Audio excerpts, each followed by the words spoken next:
Hey YouTube, this is David, back with another movie review. This time it'll be my little take on X-Men Days of Future Past. I know I mentioned in my little review on Age of Tomorrow that I saw these two films together. It's been over a week, so I'm late getting this review up, but let me just get into something, give my thoughts on this one. I really enjoyed it, Days of Future Past, because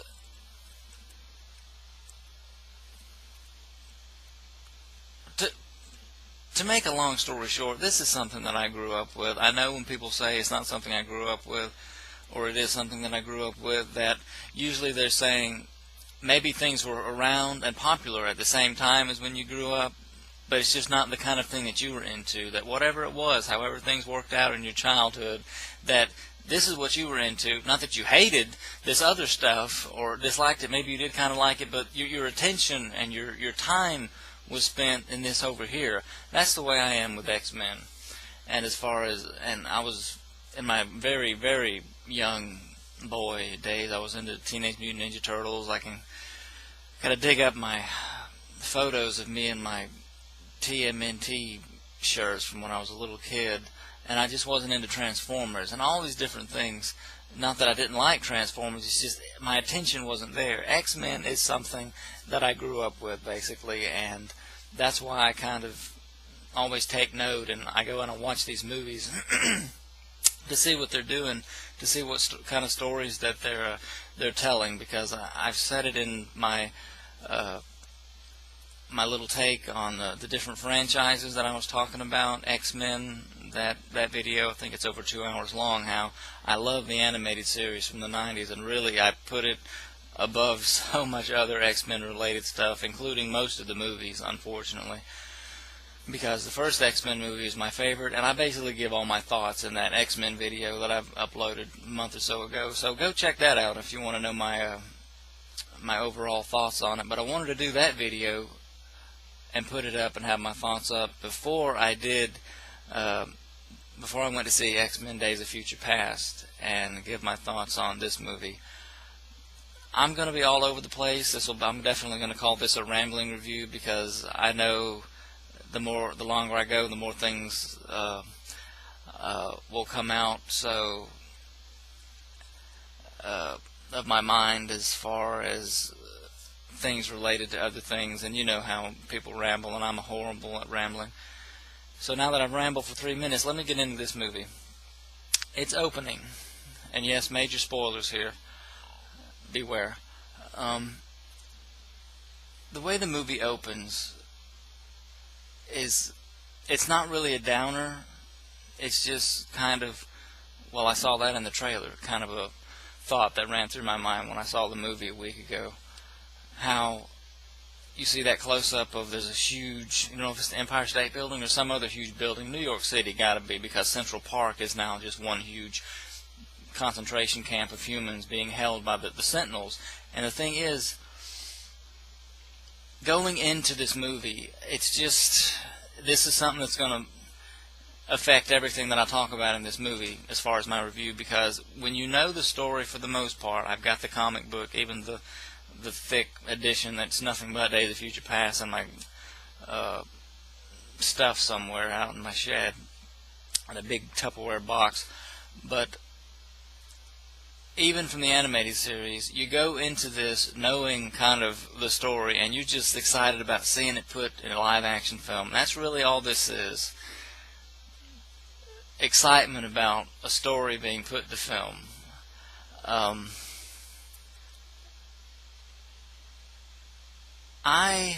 And again, please bear with me. If anybody watches this video all the way through, bless your heart, because I'm going to ramble, because there's so much to talk about.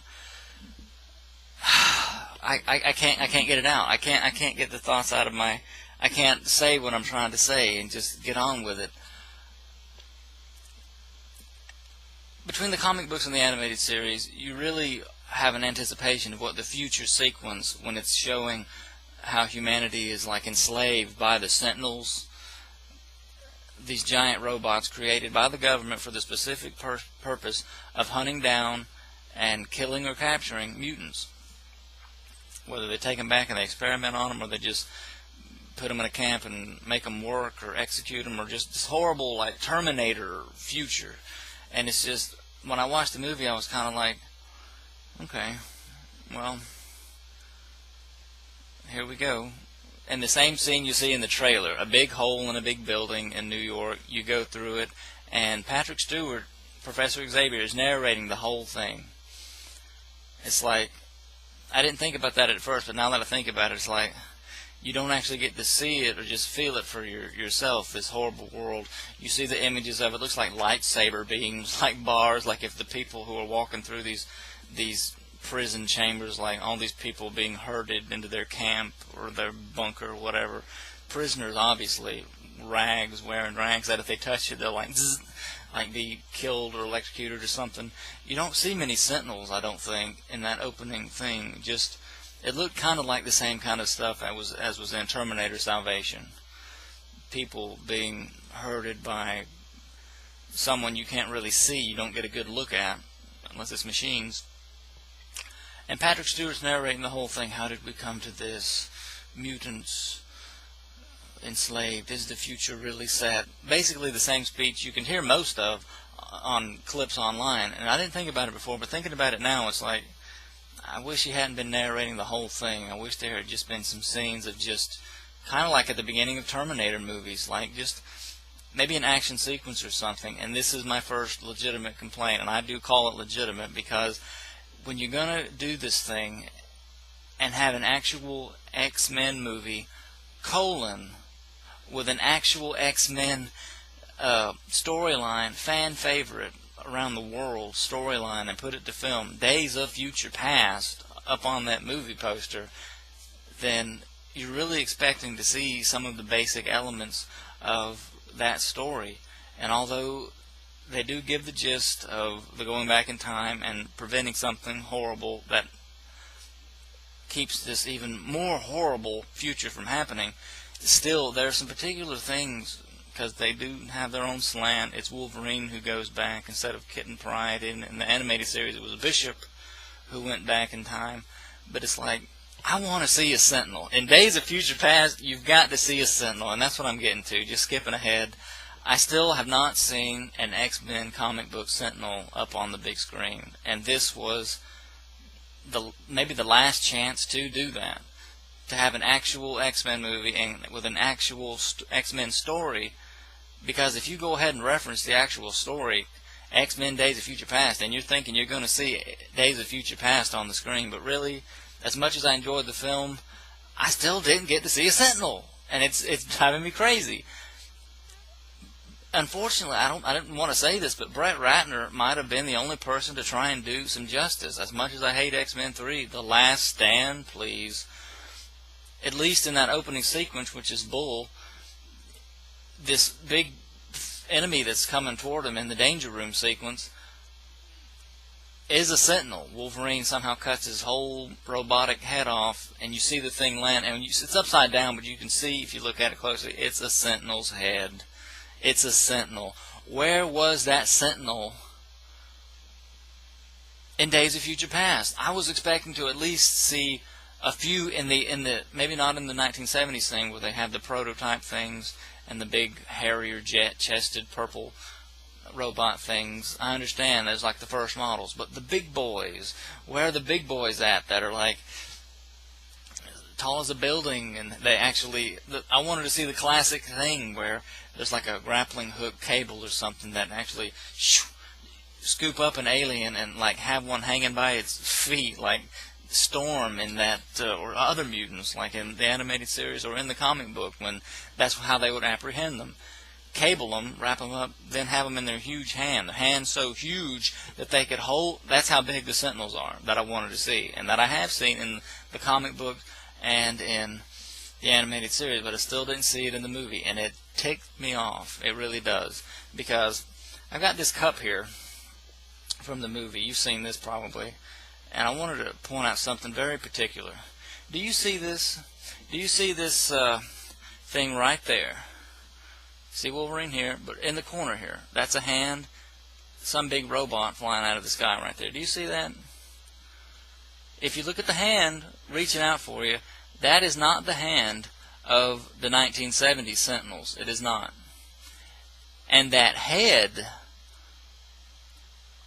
I don't believe, looks like the head of the future Sentinels, the ones that can adapt to any mutant's power and instantly begin to overwhelm them and kill them.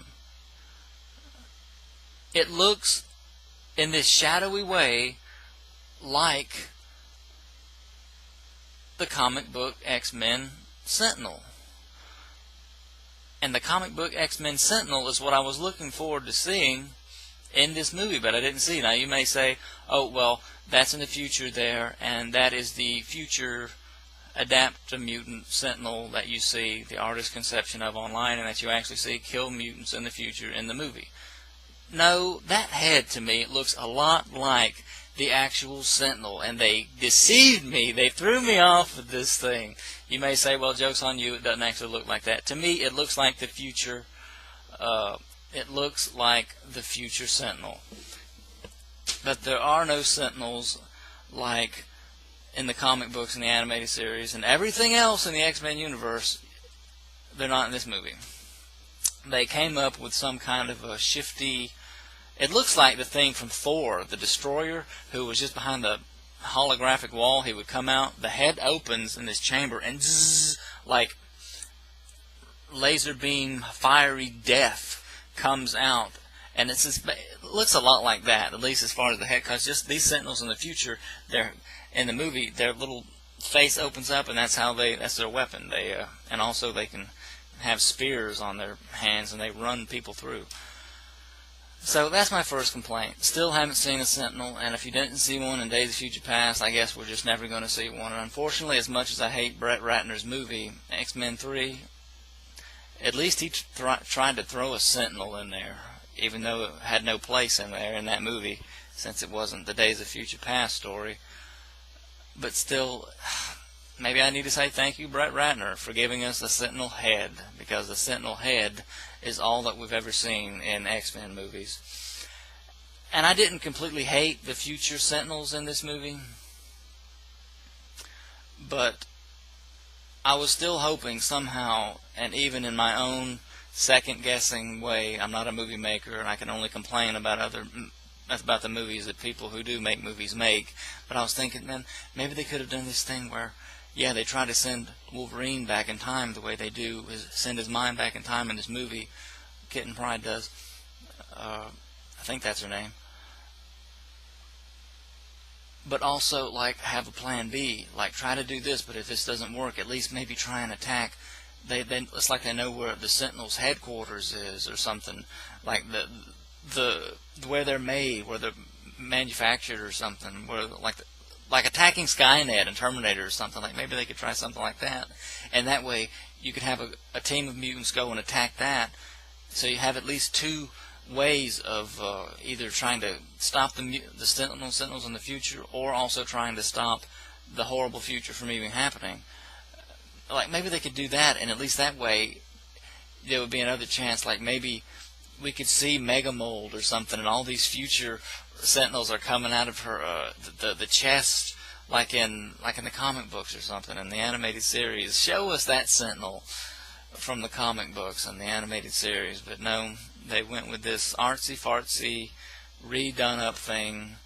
And while I'm talking about the future sequence and the future parts of it, because there are several different jumps between time showing us what's happening in the future, and Kitten Pride's meditation or whatever, her keeping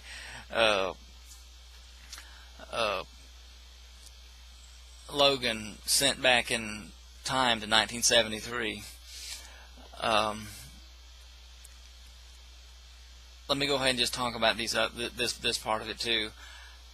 I really feel like as much money as they spent on this thing, that they really skimped on something. Like I said, I didn't think about it before, but Patrick Stewart is narrating the whole first couple of minutes of the movie, where you see, okay, this is what's happened. what's happened to humanity? What's happened to the mutants? The whole world is enslaved in this darkness, and these machines are controlling the future, and the Sentinels have targeted everybody. How did this happen, and how can we stop it?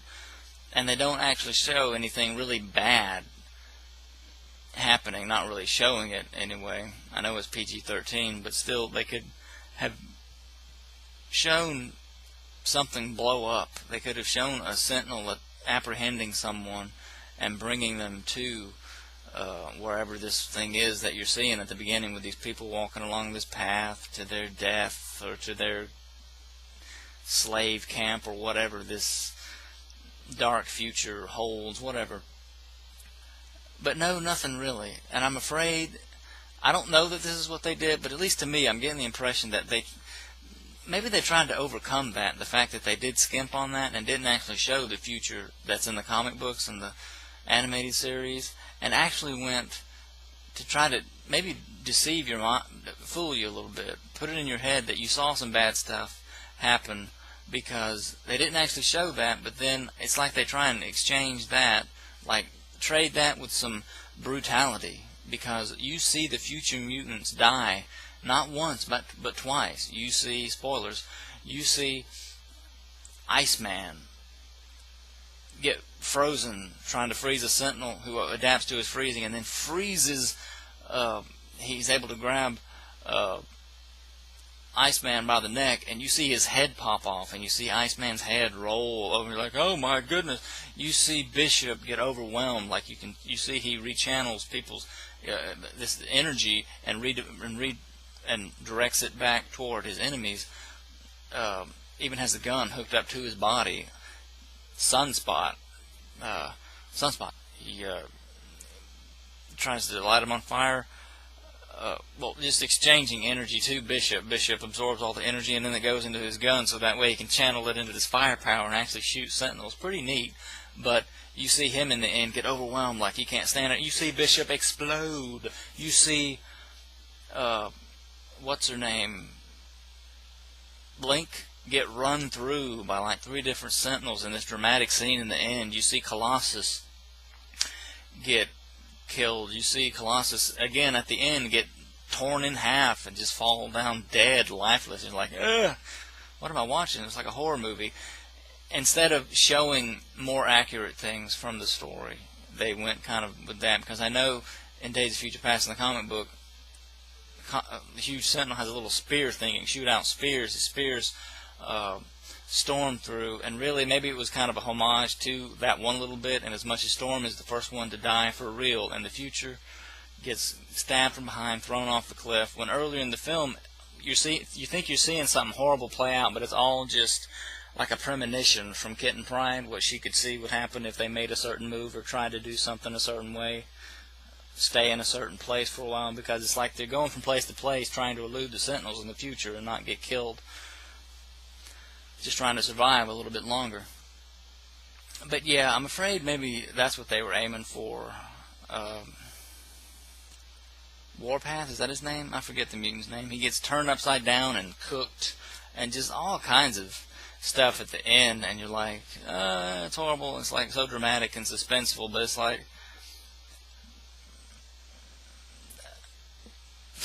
I just wanted to see Sentinels, the comic book Sentinels. But as far as the movie that I did see, the artsy fartsy things that they did, they made it work, and that's why I think so many people like this movie, and why it's done so well. Made like $600 or $700 million now and stuff worldwide. That it did so good. About the actual 1973 stuff, actually, as much as I enjoyed watching the film when I watched it, there were different things I was like, how does this play into this well, and stuff like that. For instance, before I talk about this Magneto, let me say that the whole thing with Quicksilver, I really enjoyed it, and I don't know if I'd go so far as to say what a lot of other people say, like it was my favorite part of the movie, but definitely a favorite. Then again, I don't know what I could really say I liked more than the sequence with him, where they play Jim Croce's time in a bottle, and you see him spinning around the room, because there's this great scene where they're helping Magneto escape. They're confronted by guards with real guns, and Magneto says, "Charles, freeze them." He's like, "I can't," because it's like he can't use his powers, because that's how they explain away his being crippled by a bullet to his spine from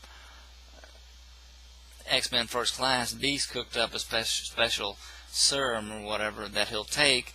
He loses his powers, his mutant powers, but he is able to walk again. A neat little explanation, I guess. But it's like he really can't free them. He's helpless against these people. And so Magneto, instead of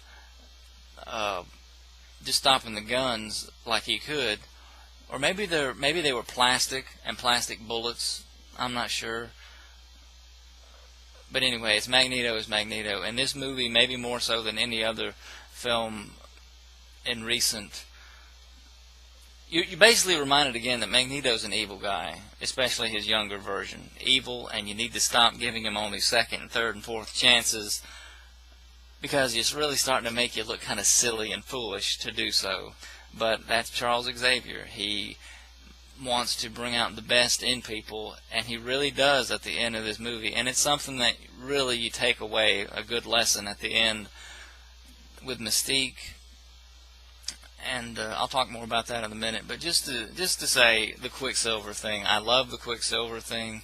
Getting him, of all people, to help break Magneto out of the Pentagon jail, I don't know. But the whole thing with, so what do you do, man? Must have done something pretty bad to wind up in here. It's like, I tried to kill the president, or I killed the president, or something. Ooh. So what can you do, or whatever? It's like I control metal or something. This offhanded thing of, my mom used to know a guy who could do that. It's like, I don't know what to call it, good or lame or what. The way they're not actually going on the story yet that Magneto is the father of Quicksilver and the Scarlet Witch, because I know Avengers is Marvel Studios has those characters too, and so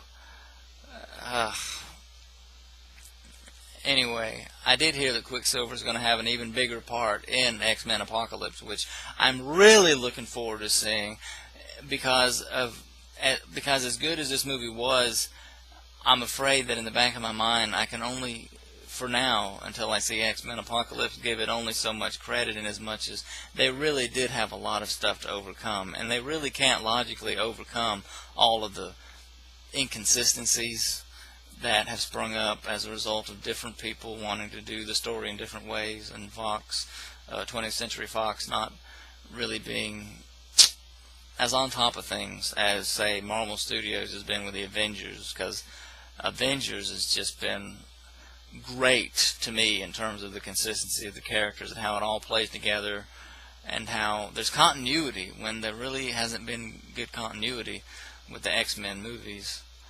And again, I think I mentioned in my X-Men franchise video, how Avengers, Captain America, Thor, Hulk, I wasn't even really into those characters as a kid. I was into more of X-Men, but I've enjoyed the Avengers movies more than I have enjoyed the X-Men movies, even though I do love the first X-Men movie, and I really enjoyed this film.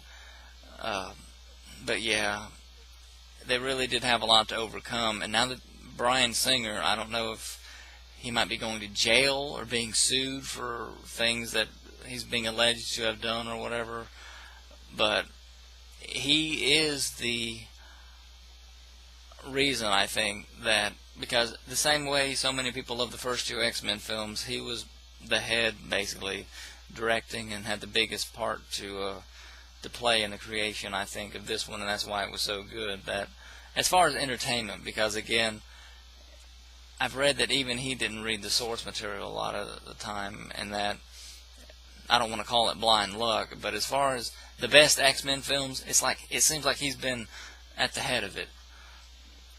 He left, somebody else did X-Men 3, and the whole thing derailed. I don't know. But yeah, Magneto, the whole thing with breaking them out of the prison, I really didn't. Well, again, unless you, in this little X-Men universe, somehow chalk it all up to Providence somehow, because he doesn't actually help them. You see in the trailer how you'll need the both of us, the two of us, to stop this war before it begins. Okay, so Logan finally convinces Xavier in the past of things that are happening. You really feel for Charles, in as much as in this X-Men universe, he and Mystique and Raven were very, very close, apparently, when that doesn't seem to be the case so much in the actual canon, the comic books. Correct me if I'm wrong, but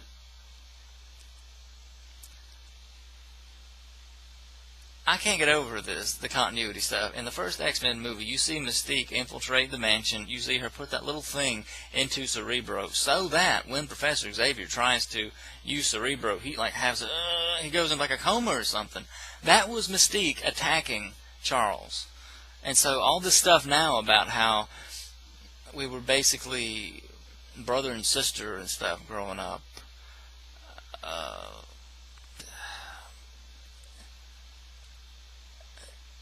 anyway, let me move on. That's another little gripe. Again, having to try and overcome continuity stuff, which I feel like they finally have made a good enough film, so I really am looking forward to X-Men Apocalypse. Hopefully it'll be good. But yeah, just to rant on the Magneto thing, unless you just chalk it up to Providence, it's like they busted him out of jail so that he could be this enemy they would have to overcome, and that everything worked out in the end, and yet that wasn't really their intention going in. A neat little thing, definitely, that it worked out the way it did in the story, but literally, they get him out. Quicksilver goes back home because it's like he's a kid. They don't want to drag him into their stuff, but they thanked him for helping them. Really neat character, Quicksilver, in this film. Hopefully Aaron Taylor Johnson will be a good Quicksilver in Avengers. But literally from the get-go, on the plane with him, he and Charles have some drama, and then as soon as they get to where they're going, his true colors come out again. He tries to kill Mystique. And it's like, why did we get him out of jail if he's just going to try and kill people? And this whole thing is about trying to stop Mystique from killing Oliver Trask, who, was played by a whole different actor in X-Men 3. Again, continuity non-existent. It's just, he literally just, and my goodness, man, mean as all get out. Magneto, he wants his war. He wants his war, and he gets the cameras on him at the end, giving a little speech like, they have drawn first blood and all this stuff, and it's like, it's us against them, and you're like, oh, not again. He's ruining everything. Now the future's going to be even darker. But no, as much as I didn't like it that they were focusing on Mystique's character so much, at least for what they did, it was a meaningful message in the end. For the build-up finally worked. Charles' faith that Mystique, that he could get through to her, even though the actress who plays her, I can't think of her name right now. I haven't watched Hunger Games. I'm not in love with her the way so many people are. I don't hate her. It's just, it's so hit and miss. She can be so good in certain things, and then there's things like she's got her gun trained on Trask at the end. Charles tries to reach her mentally, and that she sounds like a teenage girl. And no offense against teenage girls, get out of my head, Charles. It's like you just broke the atmosphere with that one little thing. The way, again, it's like she can be so good, and then in some moments it's like, I don't know. Anyway, the whole thing with her and the sequence in the end, how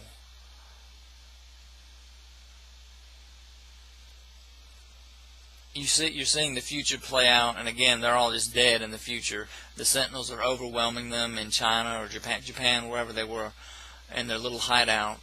Xavier, Magneto, Iceman, Kitten Pride, Logan's on the table, Kitten Pride's holding her connection with him mentally and sending him back, and there's Warpath, Blink, Bishop outside, Storm, a lot of mutants in this movie, and unfortunately, it's like, I didn't think about it until I was driving home. It's like, there really were just a handful of mutants in the past doing anything, because it's like there's just Beast, Xavier, Logan, Quicksilver's with them for a minute, but otherwise it's just them trying to stop Magneto from killing people and Mystique from doing things. I realize that several mutants still there too, but it's like, because it's like the school is non-existent right now. And again, I'm going to get to this in a minute, something that just drives me insane about what they did in this movie. Just how one line of dialogue can just put me so off. You see all these mutants fighting in the future, and granted that was neat, but it's like the Sentinels overwhelm them after a neat action sequence, and they're all dying, and the way it's all up to Mystique, this one decision, to kill Trask or not murder this person. And it's like, Charles, he tries and he tries, he says, I believe in you, and all this stuff, and it's so great. It really is great. I like it. I like, even though up until then I was like, man, why do we got to focus on, Mystique's been in so many movies already, why can't we, let's move on and go, and Wolverine, no more Magneto, Mystique, Wolverine, let's focus on, well, maybe they did kind of focus on Charles Xavier, his coming back to himself in this movie, because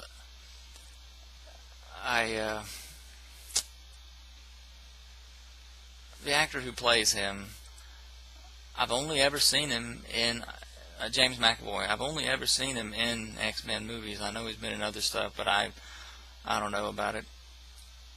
But he does well. Then again, I didn't really like him a lot until the ending of First Class, but in this movie, I liked him a lot as the young Xavier having to overcome himself and his own hurt. And something else about that, it seems like Wolverine finally, I did not like the Wolverine, and unfortunately the way they do this resetting of time, and I'll get to that in a minute, it's like, well, I'll get to that in a minute too. It just seems like, I didn't like the Wolverine, but it's like you finally have seen this arc of Wolverine, like he really is a changed person. The way Patrick Stewart says, you got to do for me what I once did for you, even though it seems like he never really helped Logan to the extent that Logan needed help. But you get the message, and as far as what this one movie has to offer in and of itself, thinking about all that Logan in the movies has been through, I know the Wolverine was supposed to be this character piece, although it didn't really seem like a character piece to me, just more of a personal journey with no real concrete evidence that he was a changed person. At least in this movie, I really got the feel that because of how he was able to finally get through to Charles and say, look past my mind, look into my mind, and you'll be able to see yourself what I've seen. That was a neat little thing, I thought. That scene, it's like, you poor man, he sees all the hurt Logan's been through in his 300 years or so, and he sees himself, and he's finally able to come to himself and find the strength to do what he needs to do. It's like the Wolverine of the past movies with his berserker rage, not that you ever really saw the berserker rage except for a little bit, a bloodless berserker rage, not that I'm into gore or anything, it's just Wolverine he's something else. How with all of his problems and not knowing who he is and it's my way or the highway, yeah, my teamwork, and all this kind of stuff. How the loner who just, after everything's over, he just goes off by himself again. He seemed like a different person. He had to be a different person in order to get in there and help Charles be there for someone else the way that he tried to be there for him. Not that they did a good job of that early on, but I saw something of an arc in Logan's character on the movie screen. Hugh Jackman's Wolverine, finally, on the movie. At least, I don't think I'm imagining things. Maybe you disagree. Okay, we can talk about it. but it's like he finally was a little bit different in the best sense. And let me talk about this now. I know I ranted about how it's like they break Logan, Wolverine, Magneto. They break Eric out of prison, and then they take a little plane ride, and then he immediately becomes an adversary.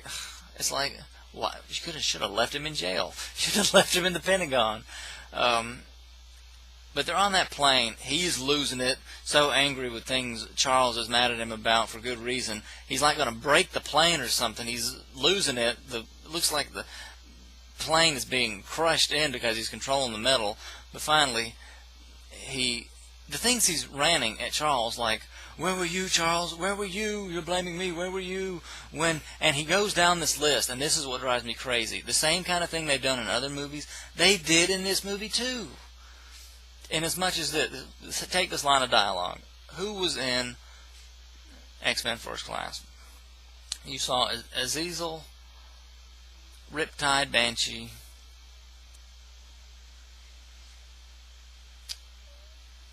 Emma Frost, and I forget the name of the mutant with the butterfly, the dragonfly wings. I forget her name, but she could fly.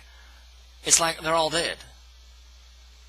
I didn't hate those people in the first movie. I thought they were neat. Even the villains, Riptide, I had never even heard of him before that. Azazel is supposed to be Nightcrawler's father. So it's like, how are they going to explain that? Because I know Bryan Singer wants to bring Gambit and Nightcrawler back into the fray. How did Nightcrawler come to be? Is he just a random mutant? It would have been neat to actually show something like that for a change. How Azazel and Mystique had a child, and the child was Nightcrawler. But they apparently they're not into things like that. Unfortunately, the makers of the X-Men movies, characters just spring in to be randomly. You never really know who the faithful source material would tell you who Quicksilver's parents are, or who his father is, or whose parents Nightcrawler was. No, anyway, what I wanted to say was, they're all dead. Eric Langer says, brothers killed, experimented on, tortured, murdered. It's like, huh? What? And you see this scene of Mystique. Of course, she's done her thing. She's mimicked somebody so that she can get into some office. She's looking at these files, and she sees pictures of, I don't know if it was Riptide or not, but other people. And Azazel, you see his face, and it's like, ugh. You see stitches on him and stuff, like things have been done to him, and it's like horrible. It's like she starts crying. It's like they're dead. And you're like, you just killed off all those characters with one line of dialogue? Maybe we wanted to see those characters again in a better movie than First Class. Not that I hated that movie. It was just an improvement over Last Stand is all I can really say for certain. There are different things that I like about the movie, some sequences, but it's like, to just kill off people like that, it's like, I did not like that. That was, I'll go ahead and say that was a mistake. That stinks. That's no good. Emma Frost is dead now? Riptide, he was here, now he's gone. How do you even catch a guy who can conjure up tornadoes with his hands? I don't get it. Anyway, apart from all that, I like the different characters in Day of the Future Past. I like Beast. He's able to overcome his physical,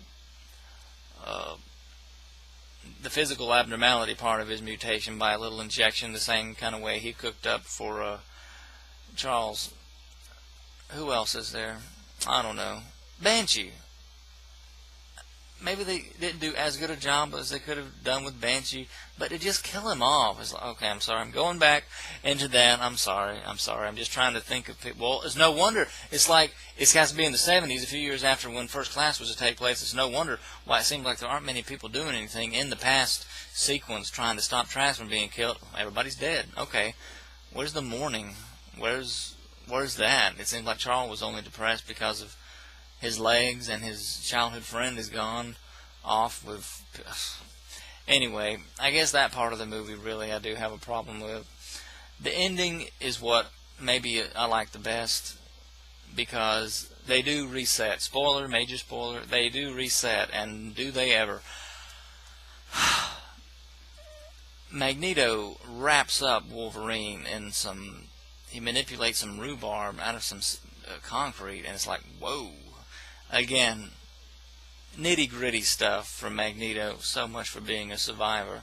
A take on something Logan had said earlier in the movie, and just like in Last Stand, sends him into, what is that, the Potomac or something? I don't know. It's in Washington, and so into this water, and Wolverine's basically drowning, and you're like, man, this is awful. Magneto's going to win. But no, Charles is able to get through to Mystique, and the ending really is good. I really like it also, the one line Magneto has when Mystique had shot him to stop him from doing something bad. She took his helmet, so now Charles, who has sacrificed his legs again to finally have his powers, and that's how the movie ends, with Eric saying, if you let him have me, you know I'm as good as dead. He's like, yes, I know. And he lets him go. He doesn't let him apprehend him, and they'll probably give him the death penalty or something in some plastic prison again, if the authorities caught him. But yeah, that's how the movie ends. Mystique, she doesn't come home the way Charles and everybody, Beast and her, want her to, and abandon her darker path, as they call it, and the use of violence. But she does not kill Trask either. You see this strange little smile from her, and that's how they kind of separate again, and that's how the movie ends. Logan comes to in the school, and the best you can figure is that the time frame is somewhere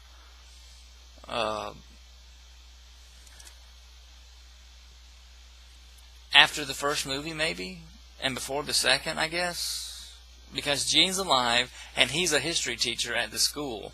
He is trying to collect himself and see exactly where he is, because, again, that dramatic scene, the way it's all up to Mystique, will she kill Trask or not? Because if she kills him, then they'll see for sure the need for the Super Sentinels and his program for apprehending these mutants that are the new enemy of mankind. It's all up to her. Will she kill him or will she not? She doesn't kill him.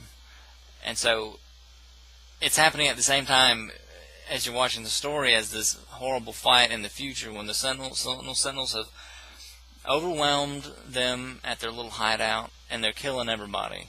They've killed everybody except Magneto, who's dying anyway because he had a piece of shrapnel shot into him from an exploding Sentinel or something.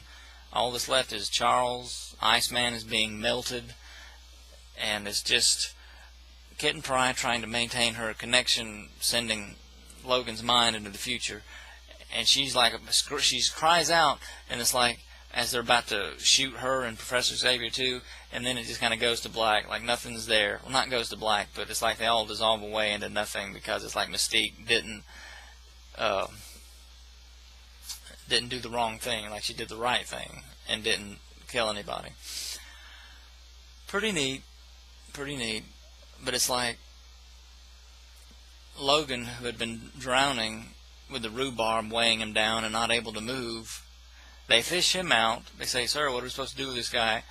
And there's Stryker. You see the young Stryker by Trask's side at different parts of the movie. You think, well, it's neat how these characters are brought together a little bit like this. Some neat writing, I guess. But it's just like,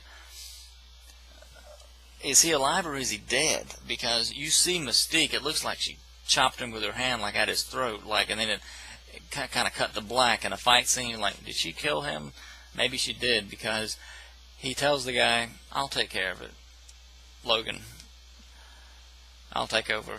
And as Patrick Stewart starts narrating the end before the credits, you see him kind of turn to the side and do the little flashing of the eyes, that yellow blue serpent eye thing that Mystique does, and you're like, oh, well, that's Mystique. Mystique's got Logan. Pretty neat. But um,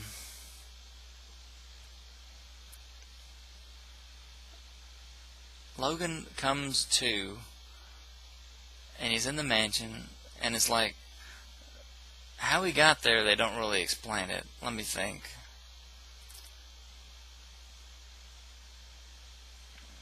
I guess it's the professor. The professor is the key to this, I guess, because he sees the professor's alive. He can't believe it. He's just seen that Jean is alive. He can't believe it. Cyclops is alive. I can't believe it. Thank you for at least having Cyclops alive again. It would be nice to see, or Scott Summers at any rate is alive. It would be neat to see Cyclops actually do something again, which hopefully he will in the next movie, they say, even if it's a young version of Cyclops. But it's like,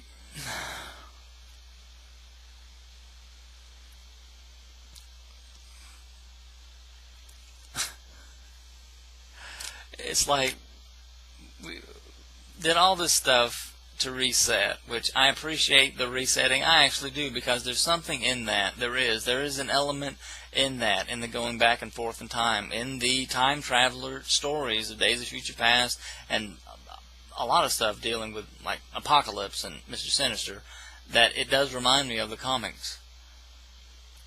It does. I can't help it.